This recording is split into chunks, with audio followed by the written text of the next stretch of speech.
Hi friend, நம்ம யூடெக் தமிழ் சேனலை subscribe பண்ணாதவங்க உடனே சப்ஸ்கிரைப் பண்ணுங்க. கூட பக்கத்தில் இருக்க பெல் ஐக்கானும் கிளிக் பண்ணுங்க. அப்பதான் நம்ம சேனலில் போடுற புத்தம்புது வீடியோ உங்களுக்கு நோட்டிஃபிகேஷனாக வரும்.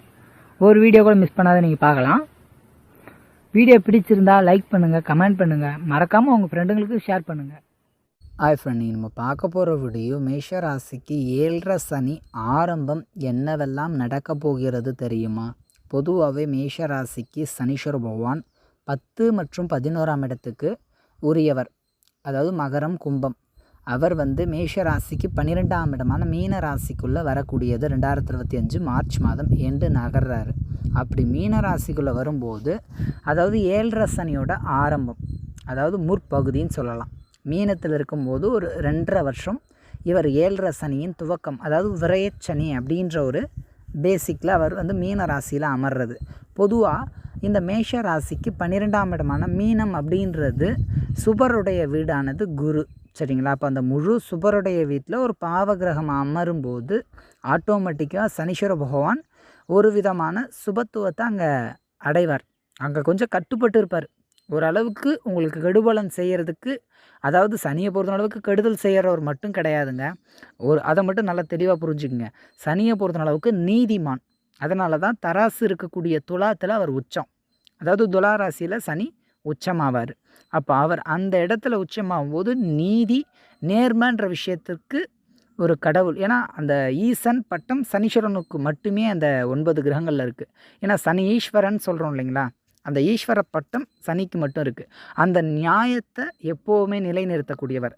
நீங்கள் என்ன அநியாயம், கெடுதல், கெட்ட எண்ணம், மற்றவங்களுக்கு நீங்கள் நல்லது செய்கிறது, உதவி செய்கிறது, தான தர்மங்கள் செய்கிறதுன்னு உங்களுடைய கணக்குகள் தனி வேறுபட்டு பிரிக்கப்பட்டிருக்கும். நீங்கள் செஞ்ச நல்லதும் இருக்கும், நீங்கள் செஞ்ச கெடுதலும் இருக்கும். இதில் சனியை பொறுத்த அளவுக்கு கசப்பான விஷயங்கள், அதாவது நீங்கள் மற்றவங்களுக்கு செஞ்ச கெடுதல் எண்ணங்கள், அதாவது 30 வருடத்துக்கு ஒரு முறை இந்த நிலை வரும். ஏன்னா உங்கள் ராசிக்கு 12ஆம் இடமான மீன ராசிக்கு வர்றதுக்கு 30 வருடங்கள். ஏன்னா 2.5 வருஷம்னு 12 கட்டங்களையும் பயணிக்கும் போது கரெக்டாக 30 வருடம் கழித்து தான் இப்போ மீன ராசிக்குள்ளே வராரு. அப்போது இந்த 30 வருடமும் நீங்கள் செஞ்ச நன்மை தீமைகள் தனித்தனியாக பிரிக்கப்பட்டிருக்கும். அதாவது சார், நான் இப்போ எனக்கு வயசே 15 தான். இப்போ இந்த 15 வயசுக்குள்ளே நீங்கள் எவ்வளோ செஞ்சுருக்கீங்களோ, இல்லது உங்களுக்கு ஒரு 60 வயசு, அப்போ முடிஞ்ச 7.5 சனி போனதுக்கப்புறம் இப்போ வரும்போது அது குறுக்க நீங்கள் செஞ்ச நன்மை தீமையின் அளவு இருக்கும். அதை பொறுத்து உங்களுக்கு நீங்கள் செய்த கெடுதல், கெட்ட எண்ணங்கள், அதாவது நான் நல்லது தான் செய்கிறேன்னு நீங்கள் நினைக்கலாம். ஆனால் நீங்கள் ஒருத்தருக்கு நல்லது செய்யும்போது இன்னொருத்தருக்கு உங்களை அறியாமல் கெடுதல் நடந்திருக்கும். புரியுதுங்களா? அப்போ அதெல்லாம் உங்களை தெரியாமலே சேர்க்கப்பட்ட சில கெடுதல் அப்படின்ற மாதிரியான ஒரு நிலை. இதை சனீஸ்வரன் பகவான் அதை தூக்கி பார்த்து உங்களுக்கு நன்மை தீமையை சரிவர கொடுப்பார். அப்போ தீமைன்றது முதல்ல கிடச்சிரும். 7.5 சனி துவக்கத்திலே தீமை ஆரம்பிச்சிடும். நீங்கள் செஞ்ச கெடுதல் உங்களை அறியாமலும் செஞ்சுருக்கலாம், இல்லை உங்களுக்கு தெரிஞ்ச சில சூழ்நிலைகளை செஞ்சுருக்கலாம், சில சூழ்நிலைகள் மறுக்க முடியாமல் செஞ்சுருக்கலாம். அந்த மாதிரியான காரணங்களால் நீங்கள் செய்த கெடுதலோ இல்லை கெட்ட எண்ணமோ அல்லது போராமையோ, ஏன்னா ஒரு சுத்தமான மனிதராக மாற்றுறது தான் இந்த 7.5 சனி. உங்களுடைய மனசை ஒரு க்ளீன் பண்ணுறது, சுத்தப்படுத்துவது, அதுதான் சனியோட வேலையே. அப்போ இந்த சனீஸ்வர பகவான் உங்களுக்கு 7.5 சனியாக மீன ராசியில் இருக்கும்போது அவர் சுபருடைய வீட்டில் இருக்கிறது, விரயஸ்தானம் சொல்லக்கூடிய 12ஆம் இடம் அதில் இருக்கிறது. அப்போ விரயத்தை கொடுப்பார். சுப விரயம் உண்டு. நல்ல விஷயத்துக்கு இங்கே செலவு கட்டாயமாக இந்த காலகட்டம் மேஷ ராசி செய்வாங்க. புரியுதுங்களா? அதுக்கு அடுத்து அந்த வீட்டுக்குரியவர் இன்னொரு பாவமாக வரக்கூடிய 9ஆம் இடம் குருவோடைய இன்னொரு வீடு. அப்போ 9ஆம் இடம் சார்ந்த செலவுகளும் இங்கே நீங்கள் செய்வீங்க. அதாவது புனித ஸ்தலங்களுக்கு உபயம் பண்ணுறது, கோவில் குளங்களுக்கு தானம் பண்ணுறது, முடியாதவங்களுக்கு உதவி பண்ணுறது, இந்த மாதிரியான செலவுகளை எதிர்கொள்ளுவீங்க. வீட்டில் சுபகாரியமும் நடக்கும், நல்ல விசேஷமும் உண்டு. வண்டி வாகனம் வீடு அமையிறது. ஏன்னா ஒரு விதத்தில் 12ல் சனி இருக்கும்போது இடம் மாற்றத்தையும் கொடுப்பார். அப்போ வீடு அமையிறது, வீடு வாங்கிறது, இடம் வாங்கிறது, இல்லை இருக்கிற இடத்த கொடுத்துட்டு மற்றபடியான இன்வெஸ்ட்மெண்ட் மாற்றி அமைக்கிறது, இந்த மாதிரியான ஒரு மாற்றத்தை கட்டாயமாக அந்த 7.5 சனி கொடுக்கும். வேலையில் கொடுக்குங்க. கண்டிப்பாக மேஷராசி நீங்கள் நல்ல ஒரு வேலை பார்த்துட்ருக்கீங்க, ஒன்று வேலையில் இடம் மாற்றம், இல்லை அந்த வேலையில் ஒரு உயர் பதவியை கொடுக்கும், இல்லைனா வேலையை விட்டு வேற ஒரு வேலைக்கு செல்கிற மாதிரியான ஒரு அமைப்பு, அந்த ஒரு மாற்றத்தை, இல்லை வேலையை விட்டு தொழில் அல்லது தொழிலை விட்டுட்டு ஒரு வேலை, இந்த மாதிரி இருக்கிற இடத்துலேருந்து ஒரு மாற்றத்தை கட்டாயமாக அந்த 7.5 சனியின் ஆரம்பம் 2.5 வருஷத்தில் உங்களுக்கு கொடுத்தே தீரும். நிச்சயமாக நீங்கள் அதை அனுபவிப்பீங்க. நீங்கள் வேலை பார்த்துட்ருக்கீங்கன்னா அந்த வேலையில் ஒரு மாற்றம் முன்னேற்றமாக இருக்கலாம், அல்லது அதிலிருந்து வேறு இடத்துக்காக இருக்கலாம், இல்லை வேலையை விட்டு தொழில் பண்ணுற மாதிரி இருக்கலாம். அந்த மாற்றம் எப்படி இருக்கும் அப்படின்றது வந்து உங்களுடைய ஜனனகால ஜாதகத்தில் இருக்கின்ற கிரகங்களின் நிலையை பொறுத்து, நடக்கக்கூடிய தசாபுக்தியை பொறுத்து அது உயர்வாகவும் இருக்கலாம் அல்ல தாழ்ந்தும் போகலாம். ஏன்னா இது கோச்சார ரீதியாக ஒரு பொது பலன் மேஷ ராசிக்கு எப்படி இருக்கும் அவ்வளோதான். அதுவும் சனியை மட்டுமே வச்சு சொல்லக்கூடியது. இன்னும் மற்ற கிரகங்கள் இருக்குது, சூரியன், சந்திரன், புதன், செவ்வாய், சுக்கிரன், குரு, ராகு, கேதுன்னு மற்ற கிரகங்களுடைய நிலையை பொறுத்து பலன்கள் மாறுபடும். புரியுதுங்களா? அதனால் சனீஸ்வர பகவான் உங்கள் ராசிக்கு 12ஆம் இடத்துல வரும்போது நீங்கள் செஞ்ச பாவத்தின் கணக்கும் புண்ணியத்தின் கணக்கும் இருக்கும்.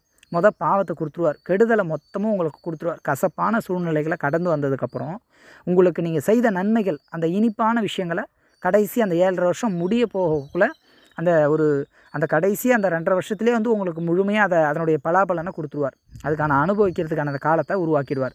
ஒரு அனுபவத்தை கொடுப்பார். 7.5 சனி அப்படின்னா ஒரு பக்குவத்தை கொடுக்கறது தாங்க. அதாவது இப்போது 2வது 7.5 சனி நடக்கும். ஒரு 30 வயதுக்கு மேலே இருக்கிறவங்களுக்கு 7.5 சனி, 2வது 7.5 சனி நடக்கிறதுக்கு சான்ஸ் இருக்குது. அப்போ அவங்களுக்குலாம் வந்து அந்த அனுபவம் அது வந்து இவங்களுக்கு நல்ல ஒரு குரோத்தை கொடுக்கும், நல்ல வளர்ச்சியை கொடுக்கும், பொருளாதார ரீதியில் நல்ல உயர்வு பெறுவாங்க. இந்த 7.5 சனியே அந்த நன்மையை கொடுக்கும். புரியுதுங்களா? அதனால் சனீஸ்வர பகவான் கெடுத்துருவார் அப்படின்னு நினைக்கிறது மிகப்பெரிய முட்டாள்தனம், மிகப்பெரிய தவறு. புரியுதுங்களா? அவர் இருக்கின்ற இடம், அவர் நியாயத்துக்கும் நேர்மைக்கும் நீங்கள் கட்டுப்பட்டு இருந்தீங்கன்னா உங்களுக்கு எந்த பிரச்சனையுமே இருக்காது. ஏன்னா அவர் துலா ராசி, தராசு இருக்கக்கூடிய அந்த ராசியில் தான் ஒரு உச்சம். அப்போ நீதி நேர்மைக்கு கட்டுப்பட்டு வாழ்ந்தவர்களுக்கு இது எந்த பிரச்சனையுமே கொடுக்காது. சேம் டைம் உங்களுக்கு நடக்கக்கூடிய தசாபுக்தி சுபகிரகத்தோடது நல்ல வலிமையாக இருந்ததுன்னா இந்த 7.5 சனி உங்களுக்கு நல்ல யோகத்தையும் வளர்ச்சியையும் கொடுக்கும். அதாவது இடம் மாற்றத்தை அதிகமாக கொடுத்து அதில் நல்ல முன்னேற்றத்தை கொடுத்து ஏற்றுமதி இறக்குமதி, வெளியில் ஏற்றுற ஒரு பொருள், அதாவது வெளியூர் அல்லது வெளிநாடு ஏற்றுமதி பண்ணுறது, ஒரு பொருளை வாங்கி விற்கிறது, இந்த மாதிரி பலவிதமான நன்மைகளையும் கொடுக்கும் அப்படின்றது சாத்தியமான ஒன்று தான். ஆனால் அதுக்கு நீங்கள் செய்து வைத்த கர்மாவை பொறுத்து தான். ஏன்னா கர்மக்காரகனும் கூட சனியை சில சூழ்நிலைகளில் சொல்லுவாங்க, மந்தன்னு சொல்லுவாங்க. ஏன்னா ஸ்லோனஸ், எந்த ஒரு விஷயத்தையுமே பொறுமையாக தான் தருவார். உங்களுக்கு கெடுதலையை கூட எடுத்து ஒரேடியாக தூக்கி வச்சிட மாட்டார், படிப்படியாக கொடுப்பார். அடுத்தடுத்து வந்துக்கிட்டே இருக்கும். எந்த திசையிலேருந்து எந்த பிரச்சனை வருது அப்படின்றத புரியாத ஒரு சூழ்நிலையும் ஏற்படுத்துவார். ஒரு விதத்தில் வெளிச்சம் போட்டு காட்டிடுவாருங்க.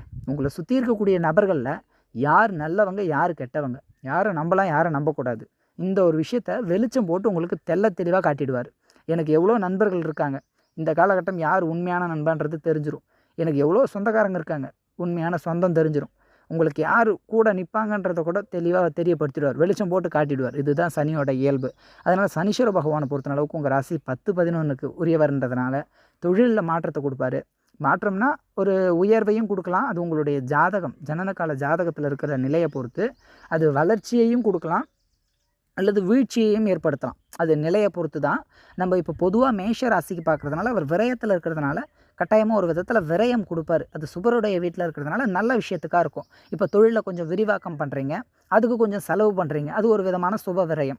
நான் தொழிலை டெவலப் பண்ணுறேன், இன்னும் கொஞ்சம் பிரான்ச்சஸ் ஓப்பன் பண்ணுறேன், இந்த மாதிரி அது உங்களுடைய ஜாதகத்தில் இருக்கக்கூடிய நிலையை நீங்கள் நல்ல ஒரு ஜோதிடரிடம் ஆலோசிச்சுட்டு செய்யலாம். ஏன்னா இப்போது சனி வந்து உங்கள் ராசிக்கு தனஸ்தானம் சொல்லக்கூடிய ரிஷபத்தை தன்னுடைய 3ஆம் பார்வையால் கட்டுப்படுத்துறதுனால குடும்பம், வாக்கு, சேம் டைம் வருமானம், இந்த 3 விஷயத்தில் அது மெயினாக கை வைக்கும். அப்போ இந்த 3 விஷயமும் உங்களுக்கு என்ன மாதிரி சப்போர்ட் பண்ணுது, பாசிட்டிவாக இருக்குன்னா உங்களுடைய ஜனனகால ஜாதகம் உங்களுக்கு நல்லா வேலை செய்யுதுன்னு அர்த்தம்.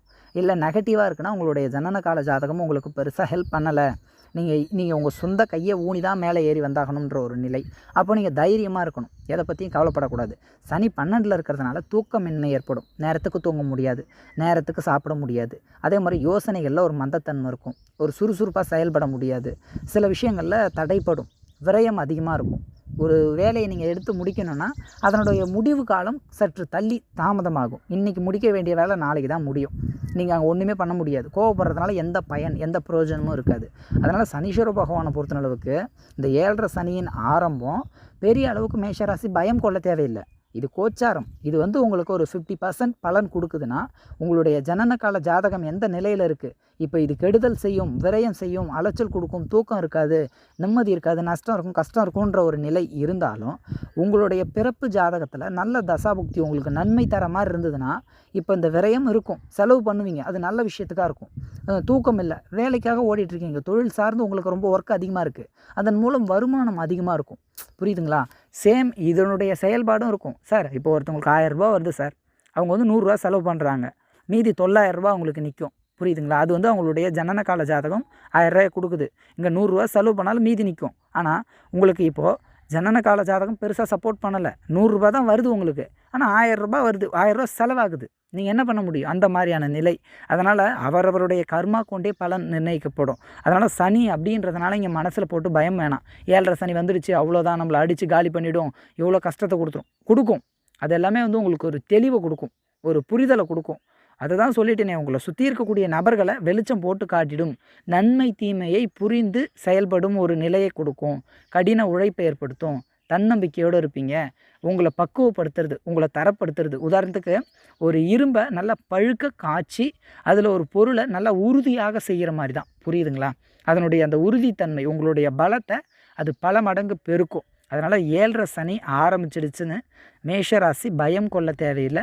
இது வந்து நீங்கள் எவ்வளோக்கு எவ்வளோ அதை பாசிட்டிவாக எடுத்துக்கிறீங்களோ அவ்வளோக்கு எவ்வளோ மேஷராசிக்கு நிஜமாக இது பலம்தான். ஏன்னா உங்கள் ராசிக்கு அவர் கர்மாதிபதி, சேம் டைம் லாபாதிபதி. மற்றபடி வந்து உங்களுக்கு கெடுதல் செய்கிற நிலை அவருக்கு அந்த வீடு கொடுக்கல. ஏன்னா 10ஆம் இடம் தொழில். அப்போ உழைப்பு கொடுத்தாலே அந்த உழைப்பு தான் இங்கே விரயமாகும். புரியுதுங்களா? சார், நான் 200 ரூபாய் கூலிக்கான வேலை செய்கிறேன், ஆனால் எனக்கு 100 ரூபா தான் கொடுக்குறாங்க. இது கண்டிப்பாக மேஷராசிக்கு நடக்கும். அது வேலை பார்த்தாலும் சரி, தொழில் செஞ்சாலும் சரி, நிச்சயமாக நீங்கள் எழுதி வச்சுக்கோங்க, இது கண்டிப்பாக நடக்கும்.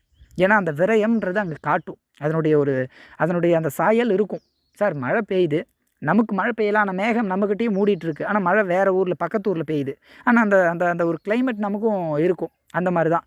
அதனால் இந்த காலகட்டத்தை பொறுத்தளவுக்கு மேஷராசி மனசை போட்டு பயப்படுத்திக்க வேணாம். நடக்கிறது எல்லாமே நன்மைக்குன்னு நினச்சி தைரியமாக உங்களுடைய வேலைகளில் துணிஞ்சு செய்யுங்க.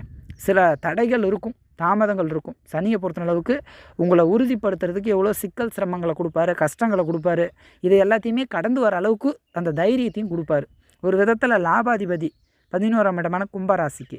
அப்போ அந்த கும்பராசி உங்களுக்கு லாபஸ்தானமாக வருது இல்லைங்களா? அப்போ லாபாதிபதி விரயத்தில் வர்றதுனால ஒரு விதத்தில் வருமானம் வந்தாலும் சேம் டைம் செலவாகும். அப்போ நீங்கள் என்ன பண்ணணுன்னா, புத்திசாலித்தனமாக இன்வெஸ்ட்மெண்ட், தண்ட செலவு, தேவையில்லாத ஆடம்பர செலவுகள்லாம் தவிர்த்துட்டு ஒரு நகை வாங்கி வைக்கிறது, ஒரு நிலம் வாங்கிறது, ஒரு கடனை ஒரு ஃபைனான்ஸ் போட்டு ஒரு வீடு கட்டுறது, இந்த மாதிரி ஏதாவது ஒரு நிலையான ஒரு விஷயம். அது வந்து நீங்கள் கடன் வாங்கி தான் நகை வாங்குறீங்க, ஆனால் அதை மறுபடியும் ரீயூஸ் பண்ணி அதை பணமாக்கிக்க முடியும். ஆனால் நீங்கள் வீட்டுக்கு வாங்கக்கூடிய ஆடம்பர பொருட்கள் அல்லது ஆடம்பர செலவுகள் அது மறுபடியும் எடுக்க முடியாது. அதை நினைவில் வச்சு மேஷராசி முடிஞ்ச வரைக்கும் எதுக்கும் பயப்படாதீங்க, பாசிட்டிவாக யோசிங்க.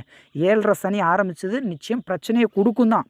ஆனால் நீங்கள் பாசிட்டிவாக எடுத்துக்கும் போது அது எவ்வளோ பிரச்சனை கொடுத்தாலும் அதை நீங்கள் மேனேஜ் பண்ணுறதுக்கு பலமாக இருக்கணும். சார், இப்போ உங்களுக்கு உடம்பு சரியில்லைன்னு உட்காந்துட்டே இருந்தீங்கன்னு வச்சுங்களேன், அது மென்மேலும் அதிகமாகிட்டே போகும். அதுக்கு இன்ஜெக்ஷன் பண்ணணும். சேம் டைம் மனசு திடமாக வச்சுக்கணும். பார்த்துக்கலாம், நமக்கு இதை விட பெருசாக பார்த்துட்டோம், இதெல்லாம் ஒன்றும் இல்லைன்னு மனசு திடமாக வைக்கும்போது அந்த உடம்பு சரியில்லை, அந்த ஜுரத்துலேருந்து உங்களால் சீக்கிரம் மீண்டு வர முடியும். அந்த மாதிரி தான். இப்போ பிரச்சனை இருக்குன்னு பயந்து நீங்கள் உட்காந்துட்டு அந்த பிரச்சனை தீர்ந்துடாது. நீங்கள் தைரியமாக எதிர்த்து வரும்போது அந்த பிரச்சனையை ஃபேஸ் பண்ணி வெற்றி பெறலாம். புரியுதுங்களா? அடுத்தடுத்த காணொலிகளில் மேஷ ராசிக்கு இன்னும் தெளிவாக விரிவாக்கமாக பார்க்கலாம். ஏன்னா சனியோட பார்வைப்படக்கூடிய இடங்கள் உங்களுக்கு என்னென்ன மாதிரியான பலன்களையும் அதில் நீங்கள் எப்படி செயல்பட்டால் உங்களுக்கு நன்மை நடக்கும் அப்படின்றத பற்றி நம்ம அடுத்தடுத்து விளக்கமாக பார்க்கலாம். இந்த வீடியோ பிடிச்சிருந்ததுன்னா வந்து கமெண்ட் பண்ணுங்கள், லைக் பண்ணுங்கள், மறக்காமல் உங்கள் ஃப்ரெண்ட்ஸுங்களுக்கு வந்து ஷேர் பண்ணுங்கள். கூடவே நம்ம யூடியூப் தமிழ் சேனலை சப்ஸ்கிரைப் பண்ணாதவங்க உடனடியாக சப்ஸ்கிரைப் பண்ணிட்டு பக்கத்தில் இருக்க பெல் ஐக்கானை கிளிக் பண்ணுங்கள்.